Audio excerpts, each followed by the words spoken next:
Very good morning, সুপ্রভাত। আমরা বেরিয়ে পড়েছি। আজকে একটু দেরি হয়ে গেছে, আমাদের দেরি হয়ে গেছে, তার কোনো কারণ তেমনভাবে নেই। সকালবেলা উঠে পড়েছিলাম, কিন্তু জাস্ট কুড়ে মিলাচ্ছিল দেখে বেরোয়নি। ব্রেকফাস্ট করে তারপরে বেরোচ্ছি। এখন বাজে হচ্ছে সময় 9:55, প্রায় 10টা বেজে গেছে। 9:55। আপনারা ওই জন্যই সামনে ট্রাফিক। এবার আজকের গন্তব্য ভুবনেশ্বর। আসলে মানে এইটা আমরা 3 দিনে করি। 3 দিনে করার কোনো কারণ নেই, 2 দিনে আরামসে করা যায়। একদিন সোজা ভাইজ্যাগ থেকে কলকাতা তারপরের দিন। কিন্তু সেটা ক্ষেত্রে ড্রাইভটা একটু লম্বা হয়ে যায়, মানে প্রায় 16-18 ঘন্টা প্রত্যেক দিন ড্রাইভ করতে হয়।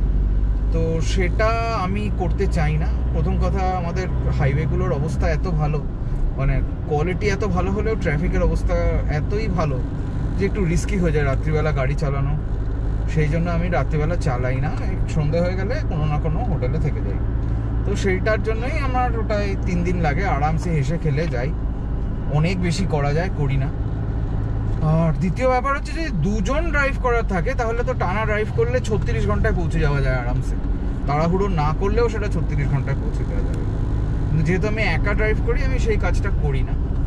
তো সেই ক্ষেত্রে যদি দেখি, আজকে আমাদের রাজা মহেন্দ্রবরম থেকে আমাদের ডেস্টিনেশন হচ্ছে ভুবনেশ্বর যাব। ভুবনেশ্বরে আমাদের হোটেল বুক করা আছে, তো সেখানে পৌঁছে যাবো। এমনিতে আমরা অনেকবার এটা করেছি, মানে সকাল 8টা 8:30টায় বেরোলে 5টা 5:30টার মধ্যে আরামসে পৌঁছে যাওয়া যায় ভুবনেশ্বর। আজকে দূরত্ব যদি বলি, আমার হচ্ছে, আমরা কালকে কভার করেছিলাম 829 কিলোমিটার। 829 থেকে আজকে যাব হচ্ছে আরও 7 কিলোমিটার এসছি। সো 7 আর এদিকে 618 বাকি, তার মানে আজকে যাব হচ্ছে 625 কিলোমিটার একেবারে ভুবনেশ্বরের হোটেল অবধি। তো 625 কিলোমিটার কভার করতে 8-10 ঘন্টা লাগার কথা, 10-12 ঘন্টা লাগার কথা। সেটা ট্রাফিকের উপর নির্ভর করবে। ট্রাফিক একটু বেশি হবে, কারণ আমরা বেরোতে দেরি করে ফেলেছি। 8টায় বেরোলে ফাঁকায় ফুসফুস করে বেরিয়ে যাওয়া যায়, 6টায় বেরোলে আরও ভালো। কিন্তু আমরা যেহেতু 10টা বাজিয়ে ফেলেছি, একটু লড়াই করতে হবে ট্রাকেদের সাথে। ট্রাক, লোকাল বাস এসবের সাথে একটু লড়াই করতে হবে, করে আমরা বেরিয়ে যাব। তাও ভাইজ্যাগ আসার একটু আগে, আমরা তো ভাইজ্যাগে ঢুকবো না। ভাইজ্যাগে ঢুকলে আগে সময় অনেক বেশি লাগতো, 2 ঘন্টা লেগে যেত শুধু ভাইজ্যাগকে পেরিয়ে যেতে। কেননা বাইপাসটাকেও শহরের রাস্তার মতনই ব্যবহার করা হয় বিশাখাপট্টনম বা ভাইজ্যাগ।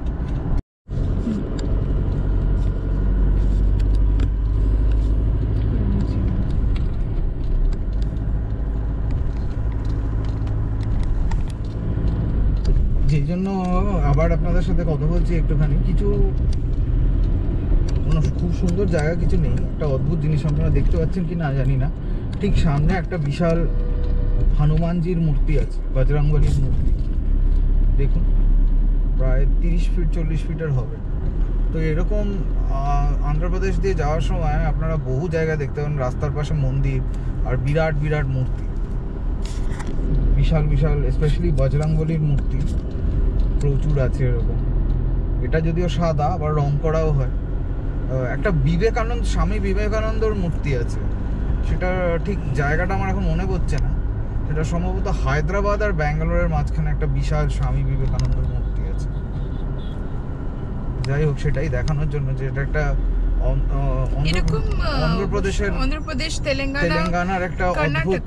কর্ণাটকাতে এতটা নেই, কর্ণাটকাতে খুব সুন্দর মন্দির আছে, কিন্তু আঞ্জনেয়ার হনুমানজির এত বড় মূর্তি এই একটা দুটো রাজ্যেই হঠাৎ করে, মানে যখন প্ল্যান করে বিরাট বড় মূর্তি বানানো হয় যে একটা, সে তো আপনারা জানতেই পেরেছেন। যেমন সর্দার বল্লভভাই পটেলের যে মূর্তিটা আছে, কিংবা যেখানে হনুমানজির রাজারহাটে যে মূর্তিটা আছে, সেগুলো তো আপনারা জানতেই পেরেছেন যে বিশাল মূর্তি রয়েছে।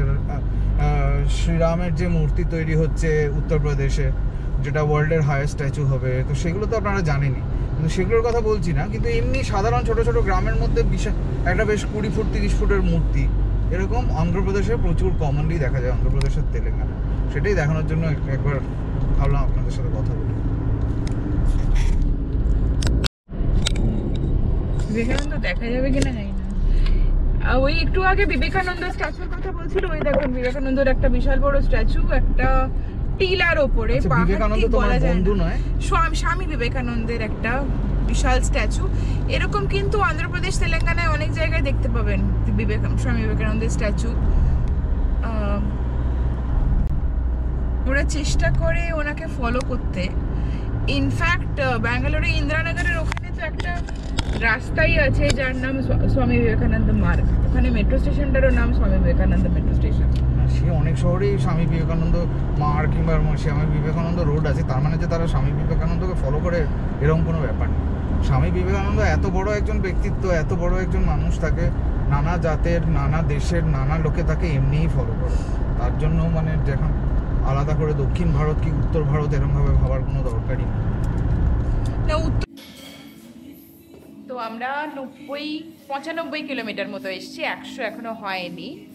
আর খুব ভালো টাইমে এসছি, কারণ আমরা ওখান থেকে বেরিয়েছিলাম তখন 7 মিনিট বাকি ছিল 10টা বাজতে, আর আমরা অলরেডি পৌঁছে গেছি প্রায় 90 কিলোমিটার যেমন বললাম। তো সময়টা ঠিকই যাচ্ছে, অসুবিধা কোনো হচ্ছে না। রাস্তায় ট্রাফিকও ছিল প্রচুর, ওই জন্য খুব অসুবিধাও হয়েছে শুরুর দিকে। এখন ট্রাফিকটা অনেকটা হালকা হয়ে গেছে, যত দুপুরের দিক যাবে তত ট্রাফিকটা হালকা হতে থাকবে। তো আমরা এখন দাঁড়িয়েছি কফি ডেতে, এখানে কফি খেতে। ওই যে একজন ব্ল্যাক কফি নিয়েছে, আমরা দুজনেই ব্ল্যাক কফি নিয়েছি। এই যে ব্ল্যাক কফি, লোকেদের কথা শুনবেন না, বাজে কথা বলতেই থাকে। তো এরপরে বেরোবো কফি টফি খেয়ে, তারপরে আবার আমরা সেই লাঞ্চের পরে ব্রেক নেবো। ব্রেকফাস্ট করেছিলাম ভালো করে, আপনাদের দেখিয়েছিলাম ব্রেকফাস্ট করেছিলাম ভালো। তো দেখি কেমন লাগে, গরমটা একটু বেশি, বাট গাড়িতে থাকলে ঠিক আছে। আমরা কথা বলতে বলতে ঝগড়া করতে করতে কেটে যাচ্ছে সময়, আর চাপ হচ্ছে না।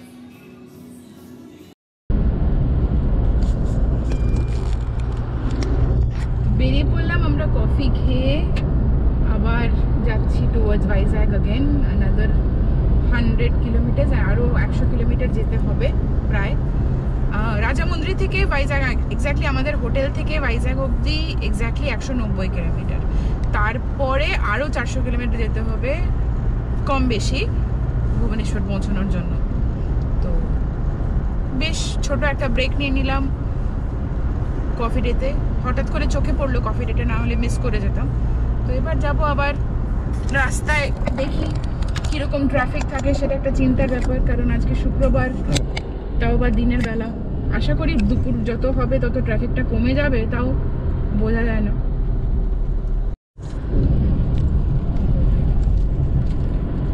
রাস্তাটা দেখুন, রাস্তাটা পুরোটা কংক্রিটের। আর এটা আরেকটা টোল নাকি? না না, একটা টোল। পুরোটা কংক্রিটের 6 লেনের রাস্তা। এটা যারা এখান দিয়ে আগে চেন্নাই থেকে কলকাতা বা কলকাতা চেন্নাই করেছে, কিংবা কোনো কারণে ভাইজ্যাগ হয়ে ন্যাশনাল হাইওয়ে 16 ধরে গেছে, তারা বুঝতে পারবেন এটা কত বড় আশীর্বাদ। তার কারণ হচ্ছে ভাইজ্যাগের মধ্যে দিয়ে যাওয়ার যে কি প্রবলেম ছিল, মানে এত ট্রাফিক আর এত আনরুলি ট্রাফিক যে যান কয়লা হয়ে যেত যেতে যেতে। মানে ভাইজ্যাগ পার হতে প্রায় 2 ঘন্টা 2.5 ঘন্টা লেগে যেত, এবং সেই ট্রাফিকের সাথে লড়াই করতে করতে এত ক্লান্ত হয়ে যেত যে তারপরে একটা ব্রেক নিয়ে কোথাও খাওয়া দাওয়া করে একটু জিরিয়ে নিয়ে তারপরেই যেতে হতো। মানে সব মিলিয়ে প্রায় 3-3.5 ঘন্টা নষ্ট হতো। এখন সেইটা একদম নেই, এই 6 লেন হাইওয়েটা তৈরি হয়ে গেছে। তাও এবার আগের বার এসে একদমই ফ্রি পেয়েছিলাম, এবার তাও দেখলাম 2-1 জায়গায় আবার কিসের কাজ হচ্ছে। মোট কথা এটা জুলাই 2021, মানে 2021-এর জুলাইতে এটা বানানো শুরু করেছিল, 2022-এর শেষ দিকে শেষ হয়ে গেল বানানো, এবং চালু হয়ে যায় 2023 থেকে। খুবই কাজের একটা হাইওয়ে, কারণ 6 লেনের এবং পুরোটা কংক্রিটের, মোস্টলি ফাঁকাই থাকে। হিসেব অনুযায়ী যত জ্যাম হয় ভাইজ্যাগ শহরে লং ডিস্টেন্স রাস্তার উপরে, মানে ন্যাশনাল হাইওয়ে 16-র উপরে, তার 40%ই এই হাইওয়েটা কমিয়ে দিয়েছে। মানে আমার এখানে চালাতে খুব মজা লাগে, কারণ দুপাশগুলো খুব সবুজ, আর কোথাও আটকানোর কোনো ব্যাপার নেই। 6 লেনের হাইওয়ে, 51 কিলোমিটার। শুরু হচ্ছে, মানে আমি যদি চেন্নাইয়ের দিক থেকে আসি তাহলে শুরু হচ্ছে আনেকাপল্লি বলে একটা জায়গা থেকে, আনেকাপল্লি, আর শেষ হচ্ছে আনন্দপুরম। তো একদিকে আনেকাপল্লি আর একদিকে আনন্দপুরম, তেমনি উল্টো দিক থেকে এলে, মানে কলকাতার দিক থেকে এলে আনন্দপুরম, আর শেষ হচ্ছে আনেকাপল্লি। তো খুব ভালো রাস্তা, বেশ মজা। দেখি যদি একটু ফাঁকা পাই কোথাও, ফাঁকা মানে এমনিতে তো ফাঁকাই, কিন্তু যেহেতু এখানে সবাই 100-120-তে চলে, একটু ভয় লাগে। তো কোনো একটা ব্রিজের উপরে মাঝামাঝি জায়গায় দাঁড়িয়ে যদি কয়েকটা ছবি তোলা যায়, আমি আপনাদের ভিডিওতেও দিয়ে দেবো, আপনারা দেখতে পাবেন। এখন তো দেখতে পাচ্ছি না, যাই হোক রাস্তা খুবই সুন্দর রাস্তা। আর দূরে পাহাড়গুলো যদি দেখতে পাবেন কিনা, গোপুরতে আসবে কিনা আমি জানি না, দূরে পাহাড়ের রেঞ্জটা যাতে দেখা যাচ্ছে, ভাইজ্যাক শহরটা তার অপর পাড়ি, ওই পাহাড়গুলোর ঠিক পরেই হচ্ছে ভাইজ্যাক শহর, আর তারপরেই সমুদ্র। কারণ দূরে পাহাড় দেখা যাচ্ছে ঠিকই, কিন্তু পাহাড়গুলো অনেকটা ঝাপসা, মানে খালি চোখেও আমাদের ঝাপসা লাগছে। আপনারা ব্রহ্মপুত্রে দেখতে পাবেন কিনা জানি না, বাট ভাইজ্যাক শহরটা আমাদের ডান দিকে। পুরো ভাইজ্যাক শহরটাকে প্রদক্ষিণ করে প্রায় এই হাইওয়েটা গেছে। এটা ভাইজ্যাক বাইপাস। মানে আমার যতটা উত্তেজনা হচ্ছে বা যতটা আনন্দ হচ্ছে, হয়তো আপনাদের অতটা মনে হবে না। তার কারণ হচ্ছে আপনারা ভুক্তভোগী নন। আমি যে কতবার এই রাস্তা দিয়ে গাড়ি চালাতে গিয়ে রীতিমতো কান্নাকাটি জুড়ে দেওয়ার মতন অবস্থা হয়েছিল, জ্যামে আটকে, সিগন্যালের পর সিগন্যাল, সিগন্যালের পর সিগন্যাল, আর প্রত্যেকটা সিগন্যালে জ্যাম, আর তার মধ্যে পাগলের মতন bike.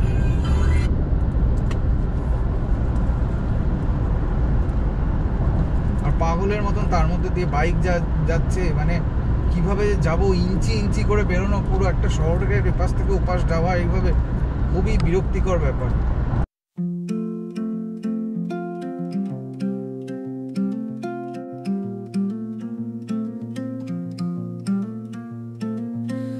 Sunset falling like a dream, golden light on waves that gleam, footprints fade in sand so pure,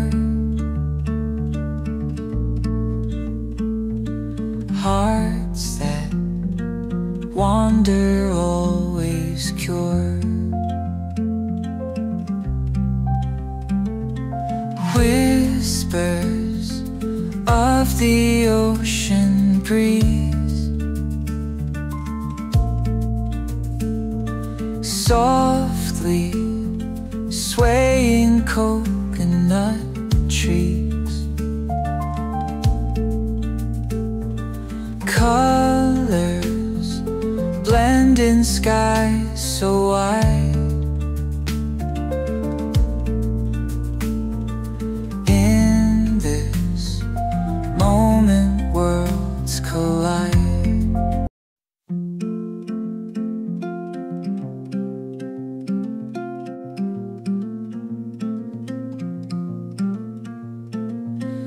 Sunset falling like a dream, golden light on waves that gleam, footprints.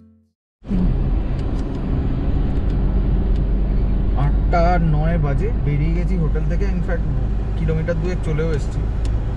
সকাল সকাল বেরিয়ে গেছি। আজকে last দিন, third দিন। আজকে কলকাতা পৌঁছে যাবো। 400 হোটেল থেকে 428 কিলোমিটার যেতে হবে, আর 8-8.5 ঘন্টা লাগবে ব্রেক ঠেক নিয়ে। কালকে তো পৌঁছে গেছিলাম 8টার মধ্যে, মানে আমরা যখন বেরিয়েছি 10টার সময় রাজা মহেন্দ্রবরম থেকে, তখন ওরা বলেছিল পৌঁছতে রাত্রি 9:22 হবে, কিন্তু 8টার মধ্যে ঢুকে গেছি। 1.5 ঘন্টা, প্রায় 1.5 ঘন্টা ব্রেক নেওয়ার পরও। সুতরাং ওই জন্য এই রাস্তাটা ওই স্ট্রেচটাতে ভালো, ওই জন্য কোনো অসুবিধা হয়নি। এখানেও ভুবনেশ্বর থেকে বেরোনোর পর প্রচণ্ড ট্রাফিক থাকে। আজকে সকাল, শনিবার সকাল, তাতেও বেশ ট্রাফিক রয়েছে। তো সেই নিয়ে কোন দিকে যেতে হবে বুঝতে পারছি না। তো যাই হোক, সেই নিয়েই বেরোচ্ছি। ধাক্কা খেতে খেতে খেতে খেতে কটক পার হওয়া অবধি এটা থাকবে। তারপরে কোথাও একটা দাঁড়িয়ে একটু চা টা খাবো, তারপরে আবার বেরোবো। ধীরে সুস্থেই যাবো। আর ভদ্রক এবং দাঁতনের মাঝখানে, ভদ্রকের একটু আগে থেকে রাস্তাটা বেশ খারাপ মানে কিছু জায়গায় তৈরি হয়ে গেলে ওটা প্রচুর ডাইভারশন আছে, তো ওখানটাতে একটু সময় লেগে যাবে। আস্তে আস্তে মহানদীর দিকে এগিয়ে যাচ্ছি। এইটা হচ্ছে কাঁথাগড়ি রিভার, এরকম অনেকগুলো রিভার পড়বে, সুবর্ণরেখা পড়বে। মহানদী হচ্ছে ভারতবর্ষের অন্যতম বৃহৎ নদীর মধ্যে একটা, যেটা ছত্তিশগড়ের থেকে বেরিয়ে পুরো উড়িষ্যা পার হয়ে বঙ্গোপসাগরে গিয়ে পড়েছে। মহানদী বুককে বলা যায় উড়িষ্যার প্রাণ। কটক শহরটা মহানদীর তীরে অবস্থিত, ভুবনেশ্বর একটু দূরেই। পরপর দুটো ডুয়াল সিটি, কলকাতা হাওড়ার মতন ভুবনেশ্বর আর কটক। একটা ইচ্ছে ছিল খুব, যেটা কোনোবারই এতবার ভুবনেশ্বর পার হই বন্ধ না করবো, ভুবনেশ্বর পার হই হয় না। সেটা বহু বছর আগে, যখন ক্লাস 5-6-এ পড়তাম, তখন একবার ভুবনেশ্বরের লিঙ্গরাজ টেম্পলে গিয়েছিলাম। তারপর থেকে অনেক ভুলে গেছি। স্কুলের ইতিহাস বইয়ে পড়া, সোশ্যাল স্টাডিজে আমরা পড়েছিলাম, আমি তো আইসিএসসিতে পড়াশোনা করেছি। তো সেই মতন আমি ক্লাস 5-এ প্রথমবার লিঙ্গরাজ টেম্পলে গিয়েছিলাম। তো তারপর থেকে আর যাওয়া হয়নি। আমার প্রত্যেকবারই পার করি, আর খুব ইচ্ছে করে। লিঙ্গরাজ টেম্পল, শিব মন্দির, ইনফ্যাক্ট পুরীর মন্দিরের চেয়েও পুরনো। সেরমভাবে হিসেব করে দেখতে গেলে, সেরমভাবে যদি একটু রিসার্চ করা যায়, তাহলে দেখা যাবে কেশরী বংশের রাজারা তৈরি করেছিল, বলা হয় 6ষ্ঠ শতাব্দীতে। 6ষ্ঠ শতাব্দী মানে আজ থেকে প্রায় 1500 বছর আগে। যদিও একসাথে মন্দিরটা তৈরি হয়নি, 6ষ্ঠ শতাব্দীতে শুরু হয়েছিল, শেষ হয়েছিল 1100 কি 1200 শতাব্দীতে, সেটা নিয়ে ডাউট আছে। যদিও বিশেষজ্ঞরা বলে যে 6ষ্ঠ শতাব্দীতে বা 1100-1200 শতাব্দীতে হওয়া সম্ভব নয়, কেন ততদিনে Google is showing No, Google was showing ऊपर से जाने के लिए. Now Google is showing something different.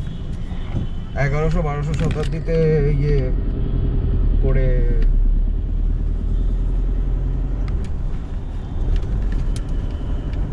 হতে পারে না, কারণ তারা তখন এতটাই দুর্বল হয়ে পড়েছিল যে তাদের পক্ষে আর এই মন্দির তখন বানানো সম্ভব না। তো সেটা নিয়েই একটা ঝগড়াঝাটি আছে। অনেকে বলে যে গঙ্গা বংশের রাজারা তৈরি করেছে। গঙ্গা বংশের রাজারা হচ্ছে সেই রাজারা যারা পুরীর মন্দির তৈরি করেছে। ততদিনে পুরীর মন্দিরও তৈরি হয়ে গেছিল, পুরীর মন্দির তৈরি শুরু হয়ে গেছিল। সেই জন্য বলে তখন বৈষ্ণব ধর্মের, বৈষ্ণব সেক্ট এর কিছু প্রভাব চলে আসে 1100-1200 শতাব্দীতে। শৈবিজম ছিল, মানে বৈষ্ণব বলতে বৈষ্ণব মুভমেন্টের কথা বলছি না। বৈষ্ণব মুভমেন্ট শ্রী চৈতন্য শুরু করেছে, ভগবান শ্রী চৈতন্য শুরু করেছিলেন 500-550 বছর আগে, কিন্তু সেটার কথা বলছি না। কিন্তু বৈষ্ণব সেক্ট যেটা হিন্দু ধর্মের, সেটার প্রভাব চলে এসেছিল, এবং তার ফলে লিঙ্গরাজ মন্দিরে যেমন শিবের মূর্তি আছে, তেমনি বিষ্ণুর মূর্তিও আছে। সেটাই মানে একটা ঝগড়াঝাটি আছে উড়িষ্যার লোকেদের মাঝখানে, প্রফেসরদের মধ্যেও আছে, যে মন্দিরটা অ্যাকচুয়ালি কারা তৈরি করেছিল। কেশরী বংশের রাজারা তৈরি করেছিল না, আর শুরু করেছিল কেশরী বংশের রাজারা, কিন্তু শেষ করেছিল গঙ্গা বংশের রাজারা। যাই হোক, মোট কথা 1200 শতাব্দীতেও যদি শেষ হয়, তাহলেও 900 বছরের পুরনো মন্দির। আর 6ষ্ঠ শতাব্দীতে যে শুরু হয়েছিল তার তো অকাট্য প্রমাণ রয়েছে। তো তার ফলে এটা বলাই যায় যে মন্দিরের গর্ভগৃহ এইসব প্রায়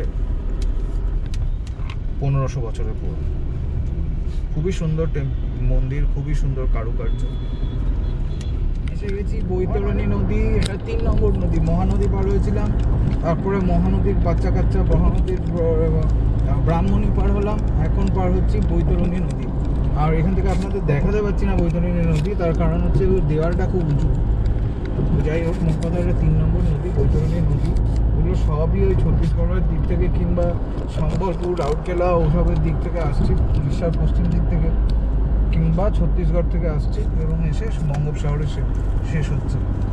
বঙ্গোপসাগরে ডাইরেক্টলি যাচ্ছে না, এরা সবাই গিয়ে মহানদীতে পড়ছে, মহানদী এদের জল বয়ে নিয়ে গিয়ে সব একসাথে ঝাঁপিয়ে পড়ছে বঙ্গোপসাগরের জল।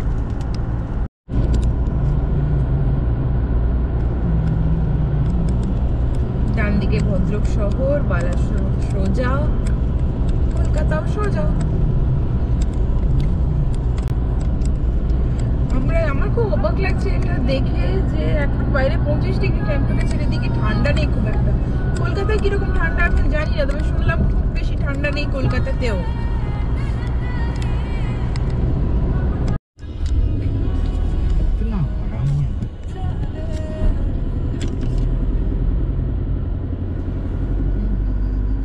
বলেছিলাম বালাসোরের পরে, ভদ্রকের পরে বালাসোর অবধি অনেকগুলো ডাইভারশন আছে, এই নিয়ে বোধহয় 4 নম্বর ডাইভারশন এটা।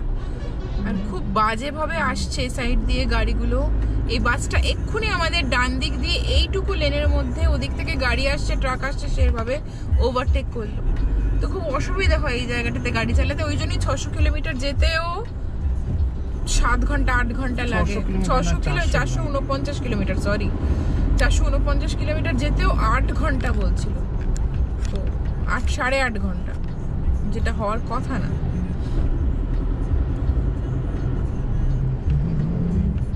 এই রাস্তাগুলো খুব অসুবিধাজনক। এইগুলো আগেও ছিল, অনেক দিন ধরে এরকম ডাইভারশনে হয়ে আছে। রাস্তাটা এখনো তৈরি হয়নি, প্রায় 8-9 মাস হয়ে গেছে। 8-9 মাস ধরে তো আমরাই দেখছি, তার বেশি তো কম নয়। তো অসুবিধা হয়। এই জায়গাটা একটু সাবধানে গাড়ি চালাবেন, যদি গাড়ি নিয়ে আসেন কিংবা বাইক নিয়ে আসেন, কেয়ারফুল থাকবেন। আর সুবিধের নয় মানে কি, ইচ্ছে করে বদমাইশি করে এখানে প্রচুর বাস। ট্রাকগুলো অতটা না, ট্রাকগুলো ঠিক নিজেদের সোয়াগে চলে, ওরা জানে ওরা ভুলভাবে গাড়ি চালাচ্ছে, কিন্তু ওইভাবেই ওরা চালাবে। আপনার আস্তে আস্তে অভ্যস্ত হয়ে যেতে পারবেন যে ঠিক আছে, ওরা ডান দিকেরটা বাঁ দিকেরটা ডান দিক দিয়ে চালাবে, কিন্তু সোজা যাবে অনেকক্ষণ ধরে, এপাশ ওপাশ করতে থাকবে। তো বাসের কোনো মাথা মুন্ডু নেই, ওরা যে কখন কি করবে। ট্রাকও ওরকম ভুলভাল করে, কিন্তু কম। বাস হচ্ছে ওদের যেহেতু ওই শিফটের কাজ আছে, কতগুলো ট্রিপ হলো তার ব্যাপার আছে। যেমন এই বাস, সামনের বাসটা ভদ্রক থেকে বালাসোর যাওয়ার মানে শাটল বাস। তো এরা তো ট্রিপের উপরে পয়সা এদের। তো এরা যে কিভাবে গাড়ি চালায়, যেটা তো আপনারা যারা পশ্চিমবঙ্গের যে বাসগুলো শাটল কাজ করে মফস্বল শহরে যেসব বাসগুলো আছে সেটা থেকেই জানেন যে একই ব্যাপার এখানে। কিন্তু যেহেতু রাস্তার অবস্থা খুব খারাপ, সেহেতু মুখোমুখি গাড়ি আসছে একদম ন্যাশনাল হাইওয়েতে।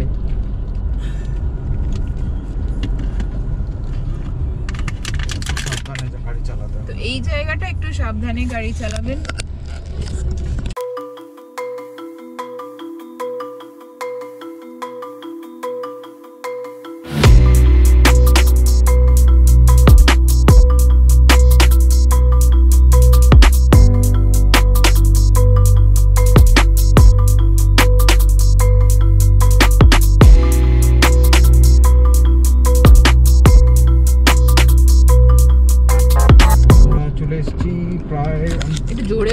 বালাসোর পার হয়ে গেছি, বালাসোর পার হয়ে ওখানে একটা বিরাট বড় কমপ্লিকেটেড রেলওয়ে ক্রসিং আছে, সেই ক্রসিংটাও পার হয়ে গেছি। এবার এটা যে এখন পার হচ্ছি বুদ্ধবলঙ্গ নদী। এরকম অদ্ভুত কেন নাম, আপনারা কেউ জানলে কমেন্টে করে বলবেন, আমি জানি না। আমি প্রথমবার এই নদীর নাম শুনেছি ওই কি জানো একজনের ব্লগে, ক্লাসিক ভয়েজার, উনি বুলেট নিয়ে ঘুরে বেড়ান, ওনার ব্লগেই আমি প্রথম এই নদীটার নাম শুনেছি, বুদ্ধবলঙ্গ নদী।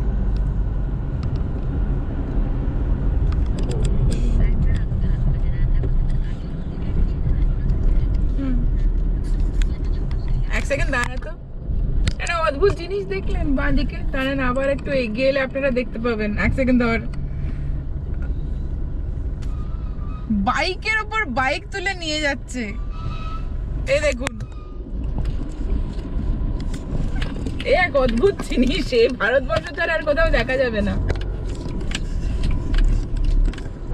এখানে দাঁড়াতে পারবো কিনা জানি না।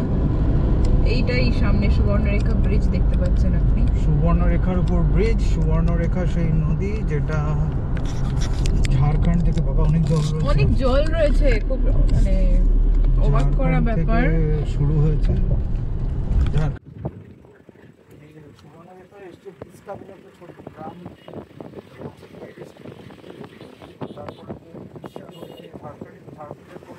জোরে কথা বল। ঝাড়খণ্ডের পরে উড়িষ্যা হয়ে তারপরে শেষ পর্যন্ত আবার উড়িষ্যায় ঢুকে আলটিমেটলি বেরিয়ে গেছে বঙ্গোপসাগর। এখন সুবর্ণরেখা কিন্তু এমন একটা নদী যেটা প্রচুর খনিজ দ্রব্যের জন্য বিখ্যাত। তার মধ্যে সবচেয়ে বড় হচ্ছে সোনা। বলা হয় যে সুবর্ণরেখার বালিতে, সুবর্ণরেখার তীরের যে বালি কিংবা সেই বালির মধ্যে ছাঁকনি দিয়ে ছাঁকলে সেখানে পাওয়া যায়, সোনা পাওয়া যায়। অনেক লোক সেখানে সোনা খুঁজতে আসে, আজও নাকি, এখনো নাকি লোকে সোনা খোঁজার চেষ্টা করে। আর তাছাড়াও চলো আর একটু জোরে বলবে, নাহলে শোনা যাবে না। এই যে বড় বড় দাগ কাটা রাস্তা দেখছেন, বিশাল চওড়া কংক্রিট বাঁধানো, মাঝখানে ডিভাইডার নেই, তার একটা কোনো ল্যাম্প পোস্ট নেই। তার একটা কারণ আছে, তার কারণটা হচ্ছে এটা প্লেন ল্যান্ড করার জন্য, ফাইটার প্লেন ল্যান্ড করার জন্য। যদি যুদ্ধ হয় সেই সময় যাতে ফাইটার প্লেন ল্যান্ড করতে পারে, সেই জন্য এগুলো তৈরি করা। এগুলো এখন ইন্ডিয়ার সব ন্যাশনাল হাইওয়েতেই তৈরি হচ্ছে। নর্থের দিকে কাশ্মীরে আছে, আছে, উত্তরপ্রদেশে আছে, রাজস্থানে আছে, আমাদের পশ্চিমবঙ্গে এটা আছে, উড়িষ্যায় আছে, অন্ধ্রপ্রদেশে দুখানা আছে। উড়িষ্যায় নেই, অন্ধ্রপ্রদেশে দুখানা আছে, তামিলনাড়ুতে আছে, কর্ণাটকাতে কোথাও নেই। তো এগুলো সমস্ত প্লেন ল্যান্ড করার জন্য তৈরি করা হয়েছে। শুধু আমাদের এখানে পশ্চিমবঙ্গেরটা একটু ইউনিক, কারণ পশ্চিমবঙ্গে প্লেন ল্যান্ড করার পর ঠিক পাশে বাঁশ টাঙানো, ত্রিপল খাটানো চায়ের দোকান আছে। একেবারে সুকয় 30 ল্যান্ড করে পাইলট নেমে এসে বলবে 1 কাপ চা আর 2 ফ্লেক।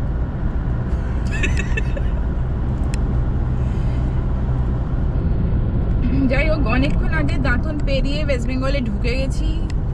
পৌঁছতে এখনো প্রায় ঘন্টা 3 লাগবে। আমরা ভাবছি গোলাঘাটে লাঞ্চ করে নেব, কারণ তারপরে আর তার আগে খুব একটা লাঞ্চ করার কোনো জায়গা নেই। গোলাঘাটটাই একমাত্র জায়গা যেখানে কয়েকটা ভালো খাবারের দোকান আছে, রেস্টুরেন্ট আছে, যেখানে গোলাঘাট পৌঁছে যাওয়া মানে বাড়ি পৌঁছে যাওয়া। সেই গোলাঘাটে দাঁড়াতে ইচ্ছে করে। যাই হোক, গোলাঘাট নিয়ে এখন একটু সংশয় আছে। যদিও বললাম গোলাঘাটে লাঞ্চ করব, সংশয় কাটিয়ে উঠতে পারি যদি আপনাদের সাথে গোলাঘাটে দেখা।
ক্রিসমাসে আর নিউ ইয়ারে আলোকিত কলকাতা। রেড রোড দিয়ে যাচ্ছি আমরা। ডান দিকে ঘুরবো পার্ক স্ট্রিটের দিকে, ডুরান্ড রোড হয়ে পার্ক স্ট্রিটে পড়বো। ট্রাফিক বড্ড বেশি। ডুরান্ডের গান শুনতে শুনতে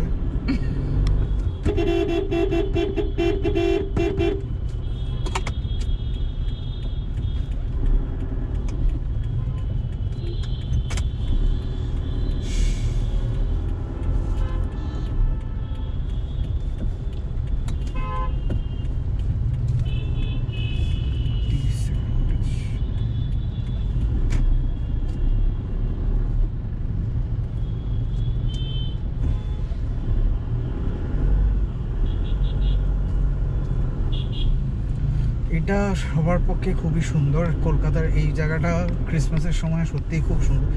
সব সময় দেখতে এই রাস্তাগুলো, রেড রোড, ভিক্টোরিয়ার সামনের রাস্তাটা, কুইন্স রোড, হসপিটাল রোড, এগুলো সবই দেখতে খুব সুন্দর লাগে। এই ক্রিসমাসের সময় স্পেশালি, কারণ রাত্রিবেলা পুরো একদম আলো দিয়ে সাজানো, এরকম একটা পার্টি অ্যাটমসফিয়ার বোধহয় ইন্ডিয়াতে খুব কম জায়গাতেই আছে। ব্যাঙ্গালোরে আমরা brigade road, MG road, infantry road যাই দুধের স্বাদ ঘোলে মেটাতে, যে একবার ঘুরে আসি, একবার দেখে আসি, কলকাতার মতনই নিশ্চয়ই সাজিয়েতে। কিন্তু আমাদের ফ্রেম অফ রেফারেন্স, আমরা যেটার এগেনস্টে সমস্ত কিছু তুলনা করি, সেটা অবভিয়াসলি পার্ক স্ট্রিট। এখন যদিও পাগলের মতন ভিড় হয়, সবার কাছে শুনি যে এখন আর জিনিসটা অত উপভোগ্য নেই, খুব ভুলভাল ক্রাউড হয়, ধস্তাধস্তি, ধাক্কি এসবই হয়। কিন্তু আমরা ছোটবেলা থেকে এসেছি এখানে, সেই জন্যই একটা আমাদের সাথে একটা নস্টালজিক ব্যাপার আছে এটাতে। ক্রিসমাসে বড়দিনে পার্ক স্ট্রিট যাব, তো এটা একটা ছোটবেলার বেশ বড় ব্যাপার ছিল। আর তখন ওটাই বেশ মনে হতো। বড় হয়েও যখন নিজেরা উপার্জন করতে আরম্ভ করেছি, তখন একটা শখ ছিল যে ক্রিসমাসে সকালবেলা লাইন দিয়ে ফ্লুরিজের বাইরে দাঁড়িয়ে ব্রেকফাস্ট করব। তো জীবনে অনেকবারই করেছি। বাবা এখন আর নেই, বাবা, মা, আমি, আমার ওয়াইফ, ছেলে সবাই মিলে একটা সত্যি খুব ভালো সময় কাটানো, যে ব্রেকফাস্ট করা, ব্রেকফাস্টের পরে ওখান থেকে নিজেদের পছন্দের রেস্টুরেন্টে গিয়ে লাঞ্চ করা, না হোমস থেকে কেক লাইন দিয়ে কেক কেনা, এগুলো সবই করেছি। এখন আর করা হয় না, কারণ অন্য শহরে চলে গেছি। কিন্তু মনে পড়ে প্রচণ্ডভাবে। এখন হয়তো করাও সম্ভব নয়, জানি না, এত লোক, এত ভিড়। আর কলকাতার লোকেরা এখন আর কলকাতায় বাকি নেই, এটা আপনারা মানবেন না, হয়তো আমাকে বলবেন, কিন্তু কলকাতায় যারা এখন ঘুরে বেড়ায় তারা সবাই কলকাতার বাইরে। কলকাতার লোক কিন্তু কলকাতায় সত্যিই খুব কম।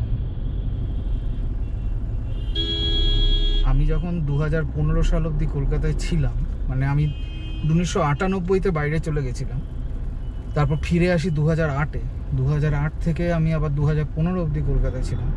কিন্তু তখনই লক্ষ্য করি যে আমার পাশের ফ্ল্যাটে যারা আছে, তাদের বাড়ি, কারো বাড়ি কল্যাণী, কারো বাড়ি ইসলামপুর, কারো বাড়ি, তারা সবাই নিজেদের কলকাতার বলেই পরিচয় দেয়, কিন্তু তারা কেউ কলকাতায় বড় হয়নি। তাদের এক জেনারেশন পিছনে গেলেই তারা কেউই কলকাতা নেই। তাহলে এই ভিড় যেগুলো ছুটে ছুটে আসে চারপাশে, যাদের সাথে আমি ধাক্কা খাচ্ছি কলকাতায় এলে, তারা কজন কলকাতার? আমার সন্দেহ আছে কলকাতার কোন স্বাদ, কোন গন্ধকে তারা চেনে। কলকাতাকে তো